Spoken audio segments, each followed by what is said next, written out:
L'attaquant Raphinha vient de surprendre tout le monde en annonçant ces dernières heures une nouvelle importante concernant son éventuel départ ou son séjour à Barcelone et je vais tout vous montrer en détail ici dans cette vidéo.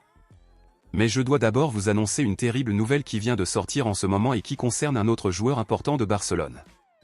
Bien, il reste moins de 2 semaines avant une nouvelle trêve internationale de la FIFA, et ces dernières heures, nous avons reçu la terrible nouvelle que l'entraîneur Luis de la Fuente souhaite rappeler notre garçon Gavi pour les prochains matchs de l'équipe nationale espagnole. Je me souviens que Gavi vient de se remettre de sa grave blessure subie il y a presque 1 an, et curieusement cette blessure s'est produite alors que notre garçon jouait pour l'équipe nationale espagnole. Gavi a toujours été sur la liste de convocation de l'entraîneur Luis de la Fuente, et comme le joueur est désormais remis de sa blessure, l'entraîneur a l'intention de le rappeler à nouveau, et c'est extrêmement inquiétant pour Barcelone et ses fans.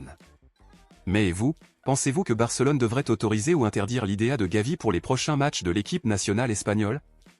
Laissez votre avis ici dans les commentaires. Passons maintenant à l'actualité principale, bombe exclusive de dernière minute. Notre attaquant et capitaine Raphinha vient de surprendre et de rendre extrêmement heureux les fans des culés en annonçant qu'il n'acceptera aucune offre d'un autre club et qu'il préfère continuer à écrire l'histoire à Barcelone. Actuellement, Raphinha est l'un des principaux acteurs du football barcelonais et européen, puis par conséquent plusieurs clubs, principalement issus de la Premier League, a manifesté son intérêt pour le signer pour des montants millionnaires d'environ 80 à 100 millions d'euros. Mais Raphinha a déjà pris sa décision et a déclaré qu'il souhaitait continuer à jouer pour Barcelone. De plus, cette semaine, il a été confirmé que Barcelone chercherait à renouveler le contrat du joueur le plus rapidement possible. Il y a quelques semaines, avant le début officiel de la saison, pratiquement tout le monde demandait à Barcelone de vendre Raphinha et d'utiliser l'argent pour recruter Nico Williams pour le remplacer, cependant, il est désormais clair que cela n'est plus nécessaire puisque Raphinha a montré de bien meilleurs résultats que Nico Williams jusqu'à présent dans la saison.